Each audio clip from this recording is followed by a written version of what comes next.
thu puyaron man ka tum dewa inzawmna thûk han ti ngot me chu eng inzawmna thûk nge ti te bokha atira chon ri ruwa khana achui thaya amaro chu ka sai nga fia tur kha ngai ni chuanin hei kan worship team te pokhan ka thu sai tur ne na in mil zong tak mai khanin hla le an thil sai te pokha ma min lo shoi sak ning ka sia ka lo me ma ti chuan hei tong try na kan lo nei lok na sat to de wangin tong try to lo me nga thu sai ya kan lut chho don ni inzawmna thûk chung chang hi to nai hen keima hen kari rat lana me ma chu kan sai chawanga in lai chin na tha reng hi fight vak ngai a ngai lo ti hi ka sai do a mishing in kar tang khan lo la lu ti la chu tiang se chon pathian le keima ni in kara po hen ni thina mishing in lai chin na tha reng chu eng tin amani hei min karil kalamari ru pesela chu tiang kha tiang chon min thei la vela ti a enga mani ti quality hi ngai lem lo thina ni ti kha masa kan sei do a in lai chi na tha hian chongril atanga min che chwa tir hi an na tho da na ni in lai chi na tha reng a chun input in kar in request vak hen ni lova in lai chi na tha kan du sak tak kan mangai tak ta tan chon chongril atang hian che chwa chak mai hian kanom thlat thina ni adot le chuanin in lai chi na tha hi thil dang ho mai ne kan theng phal ngai lo thina ni kan na hen in lai chi na lu reng chu ati che thei tur min chan tir thei thu thil dang om thei ta hi kan na kan pai kyang fo thina so wang son san in relationship dik in lai chi na hrisela reng chon in fight vak amo khati anga thil input in norlui amo khati ang vak te kha om ngai lem lo ti kha tin theng kan phal lawa kan ngai lo em ti kha thuma de ore han ni ta sela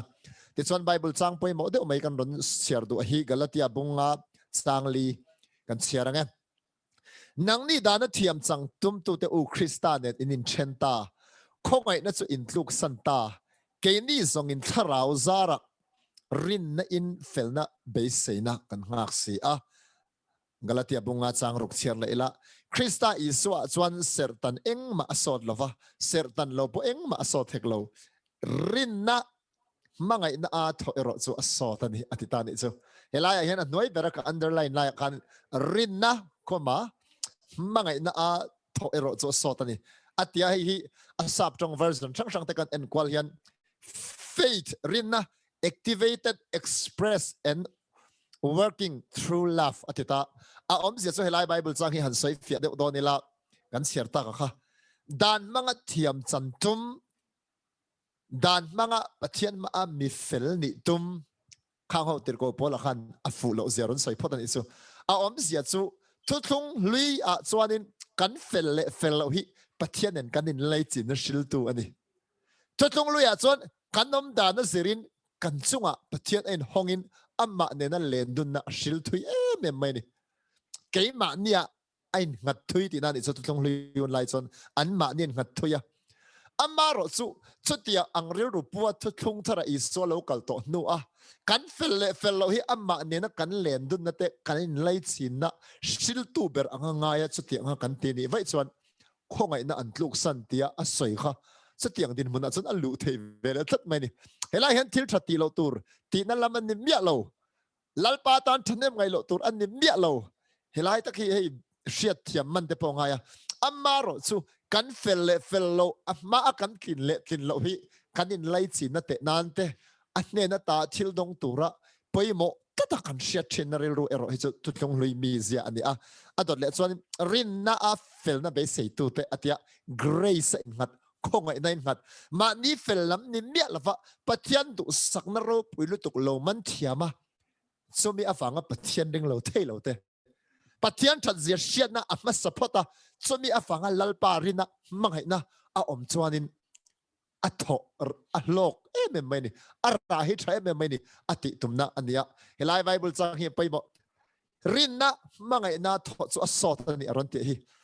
pathian mangai na shiat phut a amma rin na hian pathian mangai na kannu na alo thlen ma sak zeta amma mangai le na kan ne hian kannu na ara a thaber iswan nung zoi po chu ti ang tur chu ni alo ti tumna nia helai hi a chang hen kan lo ma mole em thina kan shiat lo karin kan thanem lo ngai thin lu tuk na te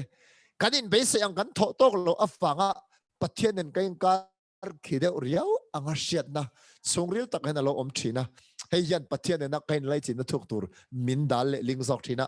chutiang chuan sanina hianin o naw du tak tu hei ka som du chewa in mamo tak po ni mai thei uluk tak alo ngai thaturin hei ke ma du na po ka mamo zin em ma wangin zanina ka lo soi chwa du chan em pakhat chu lali suan an in lai chin na hi struggle fe ei a chang chuan boi thak har sa tin lo ti anga man in dem na chang in dem chang ta po voi tam tak nei thin kan ni hlom kharinga chutia ang tan chuan hetil ka soi ze tur hi kan mamo em min ka ringa ni chuan adot le han kai zel taila kapa te ne na kain lai chin na ka te hei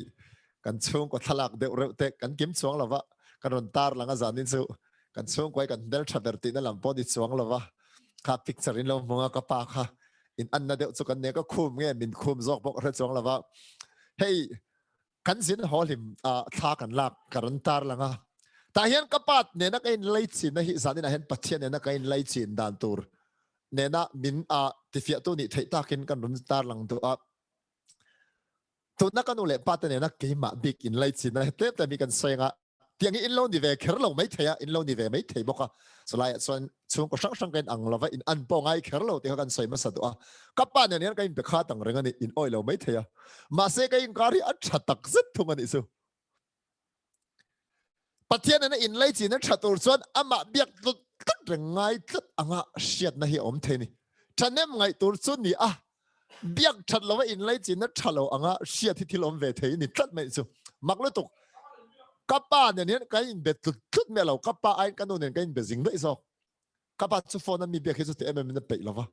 ma se am maklo tuk ka shil ta pang so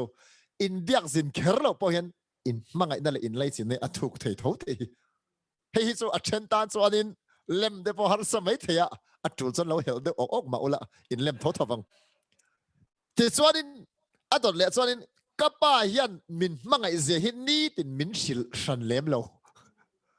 ni tin shil hi ke pon ka ma mo chuang lo min shil lo awang hen kain lai chin na che chuang lo ti ka soi do ni in van lom don tak karon sai tum dani abik takin tlema in tha daw in de ho be chu a pasi ro tin aron na parde sok sok ang devon kan amngal mai the ni ti chuan adot le chuanin kapian tir ata va in thenga katana until ti min mangai afanga anin pek na ka ngai to hianin min mangai zia hi annun a hen ka mu fia tul tul nu le patan min lo mangai zai ka mu tul tul atira ka lo so yang khan ka pa hian ni tin ka mangai se iwa han lutak ka fa pa ka do chen min ti reng mia lo a chang chon kain be khat lutuk tho amaro chu an ma ni chen si an action ka siat tir atta mangai na atta ka an lo lan tir to zong zong ka ngai ten kum som thum chuang fe chu ka lo mu ve to ni chu khang ka bu kan min mangai tu tak tak an ni thi ka ring hel ngai lawa min lo biak lo de pon min mangai lo ngin ka ngai hek lawa chu su zadin in lai chin na sel tak kan nei ka karon pholang ve chak sim sima chon adot le chon min mangai lo awangin ka betlon ngai lawa kanin kar a that ema wangin biak fu hi ka chak zok thin hei ka soinon le ang min mangai lo ka lo awangin ka betlon ngai lo ka secure asap jong takin min mangai na hen ka confi em kanin kar a that ema wangin biak lo reng hi har sa zok ani chu cholai chu sanin hen sen tak tak ka pa ne na kanin kar kanu de na ka inkar ni chon adot le chon min mangai le zwal be sayin enga moni tigin thil sang sang hi ka tingai lo min mangai nan na sa tak ka shiat kha rul let na ram chang om sela ka du ve fu thil ni chu ka soinon le ang min mangai le zwal a ai na sa min mangai le be se yan thil enga moni tin ka fight vak vak lem lo amaro su min mangai na rul let na ram chang a om be se yanin hei ram chang te ka dab ve thin ni chu rul let hi chak om ve thin ni chu hei tak tak an ma ni punan lo ngai thale mai the na kina adik ti min riat pui tho chu ko ringa ni su te chuan an bula om fo hi ka chaka chumi ka chak na chana chu an ma ni fa ka lo ni na din muna an duat om de nuam kala ti te mai ne zinga kan han muwa hei het lama te chuan in nu le pa bul lo chon kan tho chon kan tho ni mai ma sen nu le pa bula chon zinga kan thawa an chong kari kan siat te khan kan nu le pa an ni na awanga kan nayan oma wanga thamwan nei tam takin la keng tlat mai ni chu an bula hian nun aha chol thina aha dam thak em thina ni chu chuanin an bula nuam ka ti awang hianin an ma ni bul hit chol na ni ti ka hriat awang khanin that siala in tha da takin ko ngai chong lawa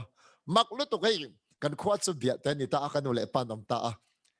an bula ha chola vacation an tia chol mang tur ka hore re hian in tha da de ni leng ko ngai lo reng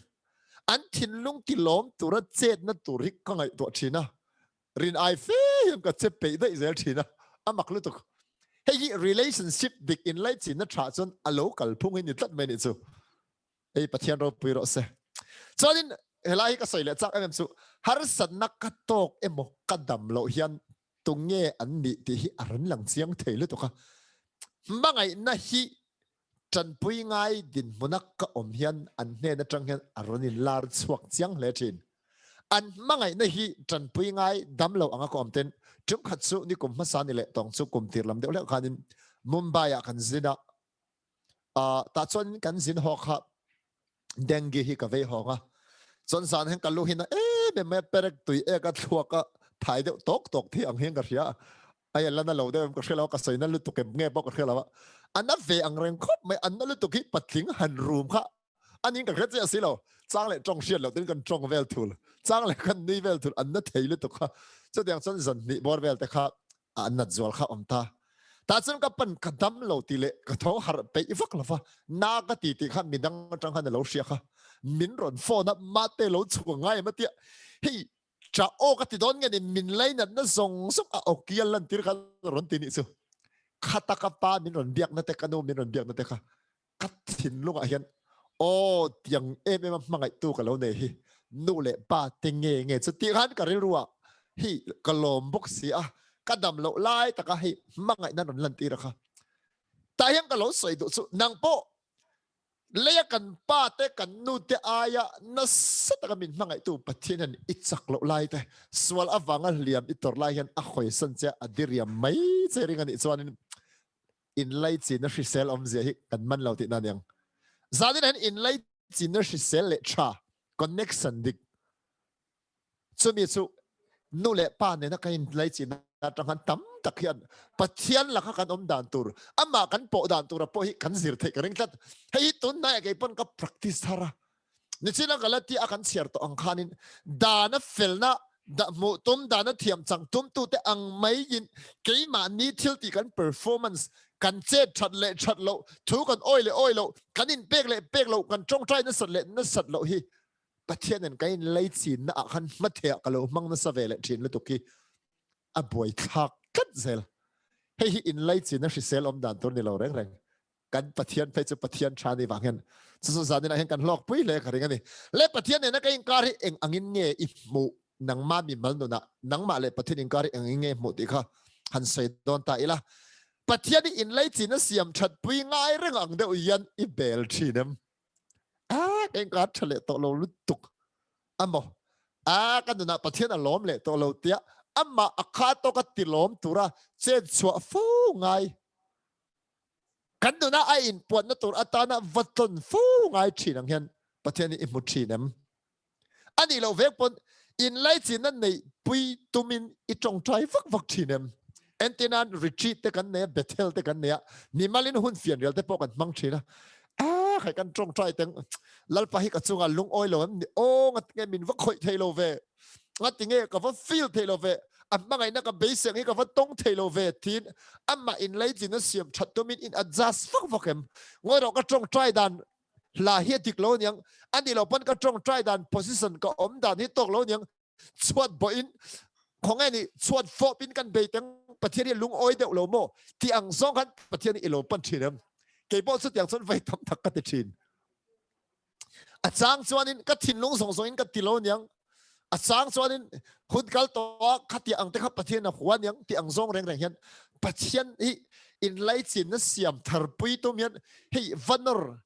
vaton vati lung oi to mang de la gen vai tam tak hi ka pan ve tlat thini chu tiang chui lo ni ve em ani lo vek pon a mangai na i don thin ila du bel lutuk afang hin a mangai na tam le zol ala release phal lo a release thei nan kala tem ngai lo tem bel ze nan thei to bin kan worship teng ti tak se na ka ti a ka thin lung song song ka pek chon mangai na kala don ngai lo hi min pek bel mial ma na ti ang ril ru a be sei bel ta khan kan nom thinem chu tiang kan ti chu swal ka ti chuang lova ma se in lai chin na dik le hri se la chuan chu tiang chu ngai chi lo ti hi ka sei do ni zanin a hianin pathian tha ania amma lama in hong lo emo amma lama in khar na emo min ngai sak lo na pakhat mom lo ke ma ni lam pang vek zok he ni a pathian chu atha fam kema min du sak fam kema kan tan za a zain miswal bertan point hong ti hi zanina kan lo soinan le do a ti chuanin tuna kan soi tak ang ril ru kha ilo pu ani pal chan chu tiang ril ru chu put lo tur chu tiang ril ru pu pathian chu panangai hau lo ti kha kan sai do ni in kari siam tham fek to hallelujah nang male in kari cross ison akinta ati mangkhan a aya thale chong om thailo khop tur in amma hian engkim asiam thato a in pum khatna le inzawmna thûk ber min siam pui ti hi kan riat chu apoi mo zo kan ichu lalpa hian ti turi alo thok to a adu sakna thafam kimi min peto ti kan riat lo na hian pathiani han karatlon lung oi tu mangde hian kan lo che thin ani le pathian lampang that zia zanina hian hemi kan ti zoi chat I tong trai dan te I worship dan te lalpa ta na ikipen dan hi ein thak the ka ring ol sam te in pathian pol na pai chan the ka be sei amma sabera chuanin chung sang sanga pathian lampang a that zia in lai chin na nei tora engkim alo pe fel je hi kan han chui chho do na nga mel ma kan la ni lai khan eng thil nge thleng ti hi soilok ong rom bunga chang so ma chuanin ti hian zia ka mel ma kan la ni lai ma afa pathina awanga pathian ne na lo in rem to kan ni si chuan na ti ta ni ente ro pui ka ti top thelo ka sei nuam ka ti thin bok achan chu mishing a hi kan pian thar nu chuan pathian fa te kan ni to kan la pian thar ma ama melma swal boy diabola tanga chuak kan ni khwalo ber amal somna le akong ai na kan phulo ber lai chevor dob kan ni lai meu khan afa pat I swat thi na wangin pathian nen minin rem tir ti thui kan mon ichu am zia chu I phulo ber lai I swam meu a pe che eng ma kan ni lo lai ngai dam thei lo top kan ni lai I swa min pe phal ani si chuan atina ni chu cho wang son san ni hian afa mi piang thar kan ni to nu phei chuanin min du sak na le amma ne na in lei chin na nei pui min du na tur hi an sa hle ang ti ngai na kan om thod lo lai pon ti khop kan afa panun na min pe pa pathian an in rem na kan nei thei pha lal pa fakin om se in rem kan om to nu yan anun na awangin chan na min kan om nge yang ati ni chu lal pa fakin om se adar le kai thoi ang le athiserin kan swal zong zong atleng fai hei ringot te hi sermona soiwak hi chak om thina pathian le kain kar te chetu berchu swal hi ni chu swal pathian na kain zom na pathian na pum khat kan ni to thin na ti chevek thei khopa huat thala om run thak me ma chu swal chu amma ne na kanin chen to lo na turatan swal ayan na sataka chak le thil ti thei jok afa pathisen vana tanga min lo ken saken min pen I chu lalpa fakin amro se hei takine johana le khaton pakhat na bung khat chang sari kan mong hian amma ero chu amma pathian khi enga omangin ke ni po enga om kan ni chuan amma nen kanin pol tanga tin ti ta ni afa pa iswa thisenin kan swal zong zong min ten fai sak thina ti ni chu lalpa fakin amro se hela hen thil pathum asoi chu swali pathian na min chen tir tu swali pathian laka an chedonga min siam tu chu swala chu afa pathi senin kan swal song song min ten fai sak ati mai lawa thina ti ani chu chu wa sat iswa kan ren hian pathian na min dai dan tu ber hi min sil fai sak zel kapian tharma ka swal zong zong a silfaya kapian tharno ka swal po thupa kan soya min silfai sak zela tun nuwa swal ten fai ngai ka nei pon athisen min sil fai chun zom zel don chatiang khopa pathian in lai chin adu min ngai lu tu lo ni reng mai ni chu chowa chon sanin ka lo sai do chu kan swal te awanga amma mai ngam lo hi chu setana bom na dik tak ani to achan chu swal alo omawang takian thisen hi alo da tat chowa chon iswal ma zel imamo tur thisani hung zel helama swalin tansan mala helama thisana danga helama swalin tansan mala helama thisen ngai dam na tur chu alo danga helama tansan mala ipma thisen ngai dam na tur le silfai na tur chu achop zel don achan chu swali ama ne na kanin chenna ani tolo nan lali swat thisen min pe lalpa fakinom ro se afa pa i swat thisanin kan swal zong zong min tlen fai sak thinati afa han ro pui tak em adon le kai leng o pathian fa te a min siam te hi oh hey ringot te hi oh thui de se van chak om tak em ma se toy felin johana le khaton pakhat na bung thum chang khata chon ti hen kan mu again ngai te u pa in min mangai na chu avan na sa e man te chu hemi le khabu ziak tu johana i swazir tir hian an chui china an chu china tarau thialim sia tirin lali swazir tirin pa pathian vanami mangai na sat ziakha amman ni chu na sa takin amman ni chu ta chot ena ron sai hloi ni chu ngai te u ati om jasun chu tula a om zia man tum ve chin ma te u pa pathian min lo mangai zia afa han na sa te lulle man ti te phot enge chan soi phot lovin ka khil to meng chu pa pathian min lo van mangai tak em an ti phota enge achan kan te son pathian fa ate min vua tak heti etinan chian dun lo om ho ta ula phone call dong ta la avan ro puye mem ka lom lutok mi van neighbor ka di sul ta la mak ti dang ron ngatinge ti son ka account ta noi zami na ron deposit ka ta turin tin sai le sau ta angla chu tiang deuh la chan johan hian alom om zia enge achan sai main lom na sa ta ron sai masa achan chu pathian fa ata min vua tak hetiani chon nei a sing zel hi ngai tu mu tai la en tai la chu tiang chu kan ni re ge an ti le ta ngala ni chu pathian fa te min vua te soya chu tiang chu kan ni re nge atia chonin hemia wang hen khoverin min shelovani amma an shia lo wangin bung thum chang nia du tak te u to na hian pathian fa te kan ni atita ni helai bible chang pa dia hian pathian fa te kan lo ni chian zia hi trum thum aron nem ngeta ni chu lalpa fakinom ro se chon helai bible chang hi chiar chun zom zel ta ila kan soi fia lok menga pathian fan ni ro pui ze hi kan soi lok du su to na ri hi chon le ya hian piang thar pathian fa te le piang thar ve lem lo pathian fa ni lo hi kan in thau vok ang na lang mi lo asan chu level ang khat deuh le ka ngai thei kan la ni amma ro chu chang ni na khanin eng tin nge kan la om don ti su ala lang ri lo fe amma iswa soi na alowin lar huna chuan amma ngin kan om don ti zong kan sia ama chu om pa ngai ang takin kan mudon sia ti ta ni hela hian ro puilit tuk chu lal iswa krista alo kal le na second coming a hian kan mu chia hi mi piang thar pathian fa asiam te zong zong chu chatuan taksaro pui puwa iswa local ang che khan keini po amma angin taksaro pui chatuan dai to tur kan putut anga amma angin ti ro puin kanom ve to dona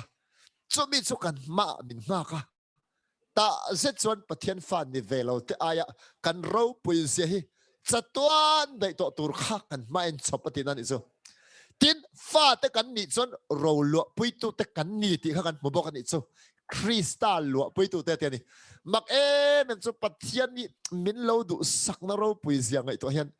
iswan ne na ro chan apek choi moi na ahlan ama chowina chang tura pathian in ahlan nge nge kha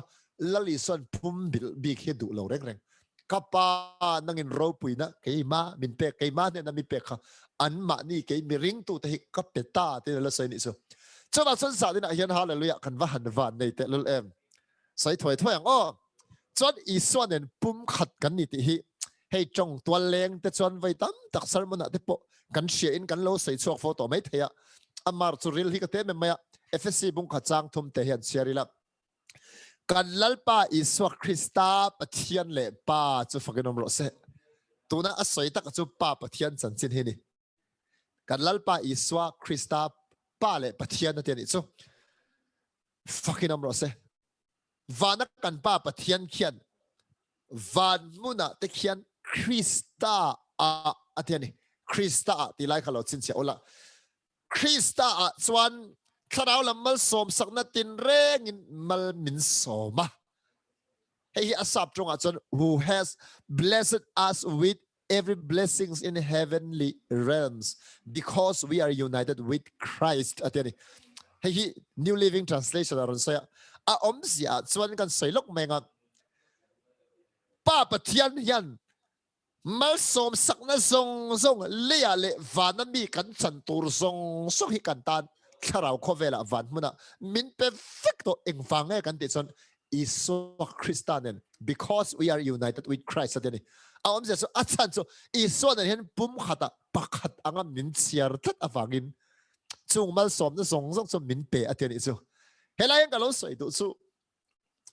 nu pa in nei thar te po hi apasal a ho sak le chon apasal ro zong zong kha anu puin a trom ve turangin pa patin afa pa iswa a thoi na te adan zong zong zoma ti tura ati zong zong a len chok afanga iswa adu sak zong zong kha kan chan ve thenan iswa nen pum khata pakhata min siam ni chu chuma chen la li swa hi nat na apek don lo chuan ke po nat na min pe don lo te na ni chu lali swa hi du sak taka pa pathian akai shwai don chon ke po iswa zara min kai shwai don ti na ni chu in pum khat pakhata min siam ti kha hi lo ngai to chun zom la ro pu hi ka ti tak zat zat ni amma nen pakhata min siam en te nan mai mai to mani in nei thar ta hi hei kan thian zing alo om ta sela ami pa zo kha cho ya ka lo ko wang che ti tai la atong kam ha dik chia to lo nu pu nei to chuanin cho ya ka lo ko wang che u ti ngai asan chu pum khatan ni a ama ka du sak na kha an nu pui ka du sak ve na angani chu cho tiang che chu iswa chunga pathian in du sak na pe ki iswa zara kan ta lo ni very much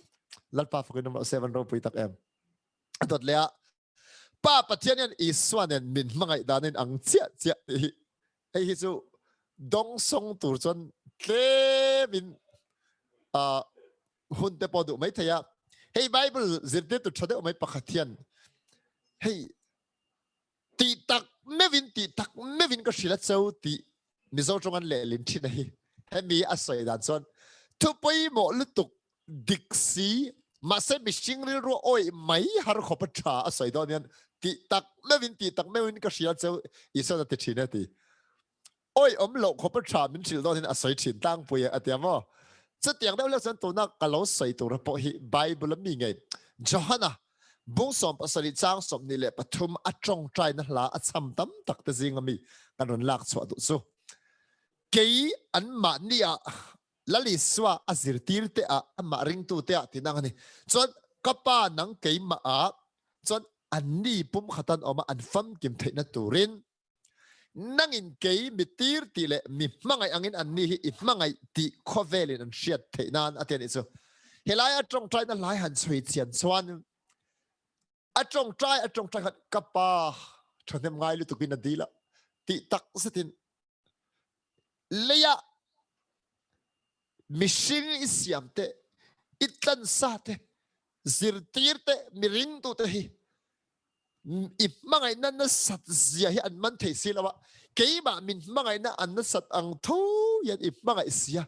ma se an tan in man chuang ngai na om silo awang hen an shia thiam the na turin chan puiro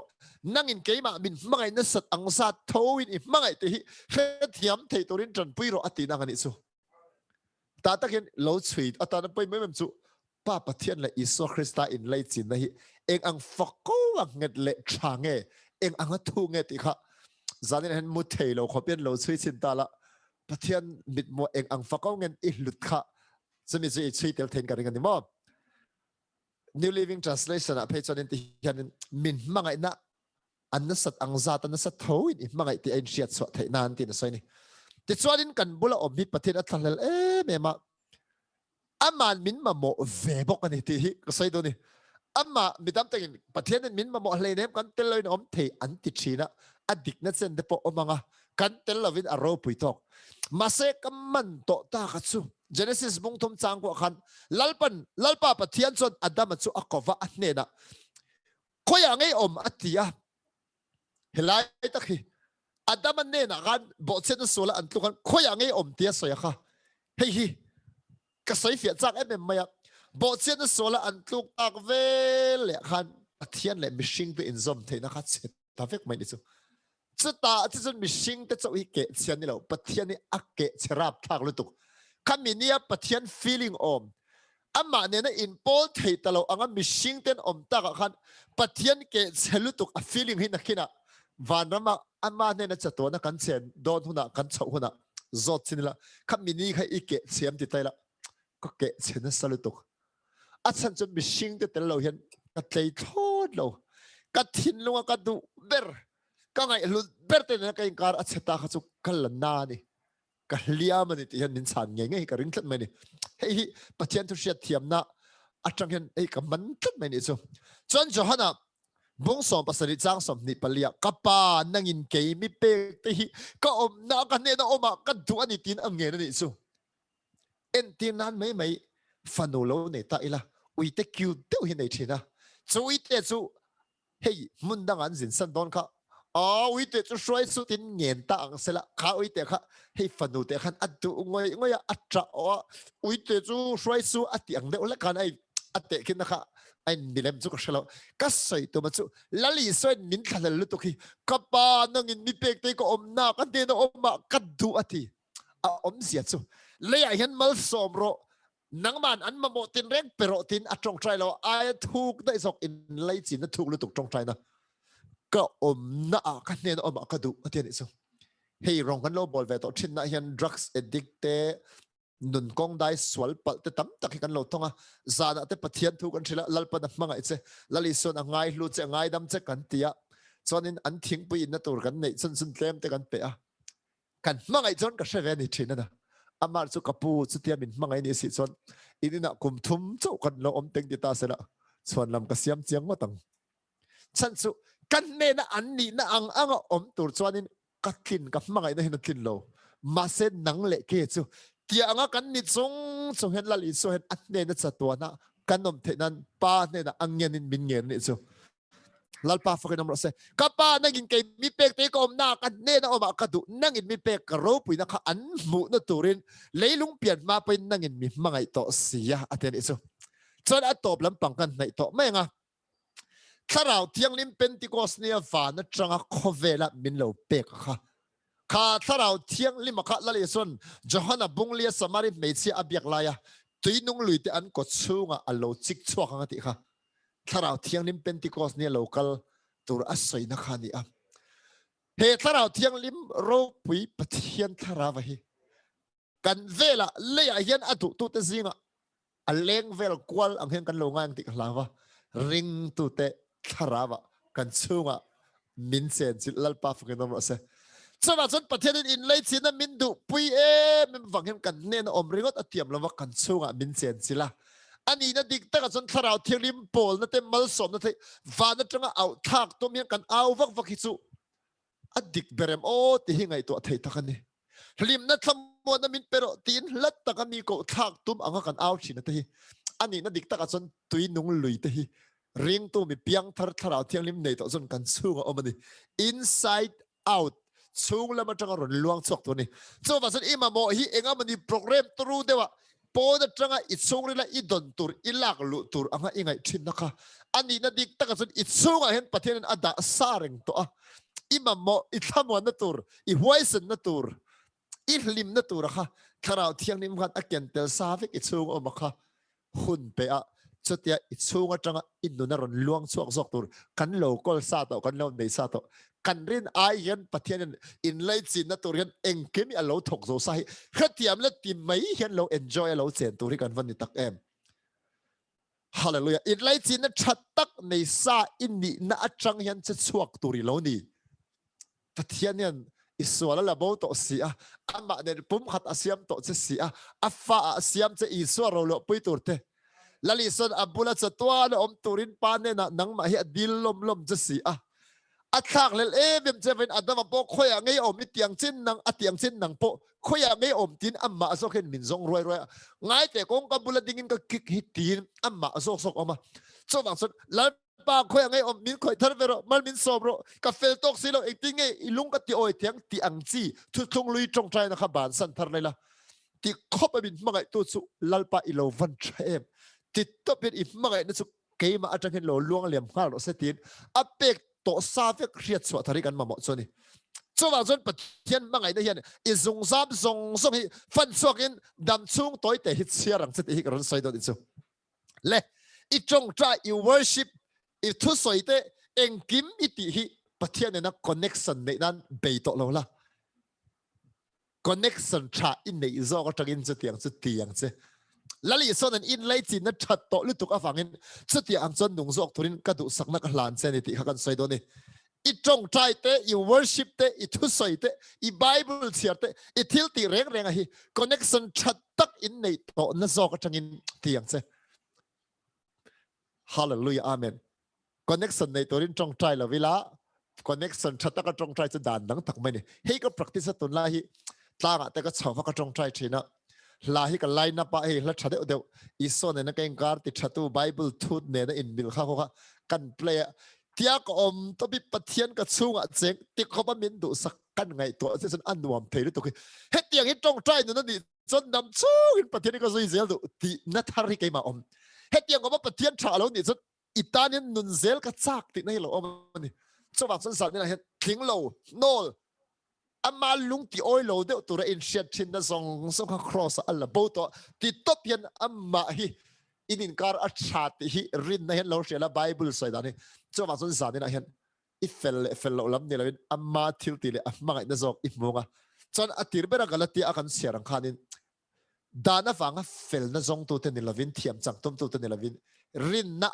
mangai na sian afanga rin na amma nai tu thok chuak kan ni don ya pathian in lei chin na trai zanin in nei dei to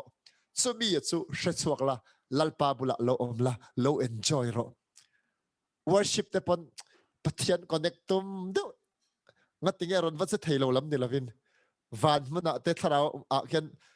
anne na min thutir ti ta ka om reng sia khilaya I thuto sa ti shiat na changat ingai te ngai to chan experience ngai feel bokang hallelujah angai dam to sa hian lom thu han zoi zo nuam de mai ne swal nei lo nei palpon iswal na ma silfai na thisen a chop ti ria chan vapan hin nuam de mai ni chu pathian ni thani lal pan mal som cheu ro se pathian thu mal som ro se ole tu na hianin a tong trai na hun kan mang don lo ko nga ti chuanin kan savai in tong trai na kan nei rualanga zadina hian pathian na in lai chin na tha kan lo nei to angeya pathian na lendun thuk na lendun na thuk zo kan nei the nan te kan di langa ti chuanin zanin a hian dam lo tong trai pui ngai te tun lai covid 19 afanga lo positive te kanom pal mai thaya indiram ko pui sang mun sang lo en tu te zing apo zanin a hian bin mangai tu lali so krista avang hianin kan saita ang khanin iso angai lut ang chia angai lut te kan ni vek ti sia na tang kan iso hi anat na oveta se pathen ti dam dongem ati dam du chon nang po ti dam du se kadin kar lo thalo to em kapain kadam lo laya min ngai sak zia ka lo so yang khan vana ipa iswa meu pe phal tu che hen angai sak ngal don che iswa na tleng fai tu ren iso na tuar fel vek to chuwa chon san hen lali so panila hallelujah men tong trai na kan nei rualanga atop lampang handam lo tong trai sak ngai zong song lali so krista mingin dam na kan ponga hallelujah men ti chuanin chumi zo chuanin lali son min zirtir ang khan kan tong trai anga kan khom kan bang don ni oh hallelujah men le kan survive